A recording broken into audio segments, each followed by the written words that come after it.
ప్రియమైన సహోదర సహోదరీమణులారా, ఎవరు నిన్ను అర్థం చేసుకోవడం లేదని, నీ ప్రార్థనలకు సమాధానం రావడం లేదని, నీ జీవితాన్ని దేవుడు పట్టించుకోవడం లేదని ఎప్పుడైనా అనిపించిందా?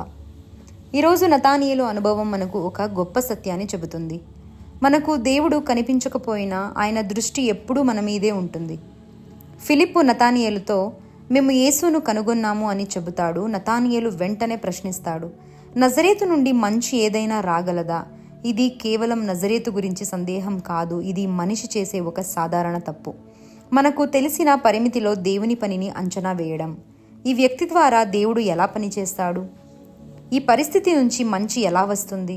నా జీవితంలో ఇక ఏమి మారుతుంది? కానీ దేవుడు మన అంచనాలకు పరిమితం కాదు. అందుకే ఫిలిప్పు చెప్పిన మాట మనకు వర్ధిస్తుంది. వచ్చి చూడు, దేవుణ్ణి దూరం నుంచి తీర్పు చేయకు, ఆయన దగ్గరకు రా, అనుభవించు. నతానియేలు యేసు దగ్గరకు వచ్చినప్పుడు యేసు అతని గురించి ఒక అద్భుతమైన మాట చెబుతాడు. ఫిలిప్పు నిన్ను పిలవక ముందే నీవు అంజూరపు చెట్టు క్రింద ఉన్నప్పుడు నేను నిన్ను చూశాను. నతానియేలు ఆశ్చర్యపోతాడు, ఎందుకంటే అతను యేసును మొదటిసారి చూస్తున్నాడు. కానీ యేసు అతన్ని ముందే చూశాడు. ఇదే మనకు ఈరోజు అత్యంత లోతైన సందేశం. నీవు దేవుణ్ణి వెతకడానికి ముందే దేవుడు నిన్ను వెతుకుతున్నాడు. నీ కన్నీళ్లను ఆయన చూశాడు, నీ ఒంటరితనాన్ని ఆయన చూశాడు, నీ రహస్య ప్రార్థనలను ఆయన విన్నాడు, ఎవరూ చూడని నీ పోరాటాన్ని కూడా ఆయన చూశాడు, చూస్తూనే ఉన్నాడు. నీవు దేవుని దృష్టికి ఎప్పుడూ దూరంగా లేవు. యేసు నతానియేలును ఇలా పిలుస్తాడు, ఇతడు కపటం లేని నిజమైన ఇశ్రాయేలీయుడు. ఎంత గొప్ప మాట! యేసు అతని బయటి రూపాన్ని కాదు, హృదయాన్ని చూస్తున్నాడు. దేవుని ముందు మనం నటించాల్సిన అవసరం లేదు. మన బలహీనతలోనే రావచ్చు, మన ప్రశ్నలతోనే రావచ్చు, మన సందేహాలతోనే రావచ్చు. ఎందుకంటే దేవుడు మనం నటించే వ్యక్తిని కాదు, మన నిజమైన హృదయాన్ని ప్రేమిస్తున్నాడు. చివరగా యేసు నతానియేలుతో ఒక గొప్ప వాగ్దానం చేస్తాడు.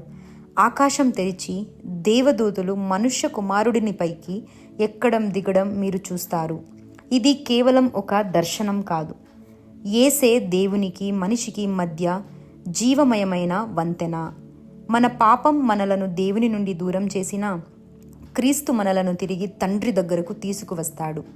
అందుకే బర్తలోమాయ జీవితం మనకు చెబుతున్నది, సందేహంతో ప్రారంభమైన ప్రయాణం కూడా లోతైన విశ్వాసంగా మారవచ్చు.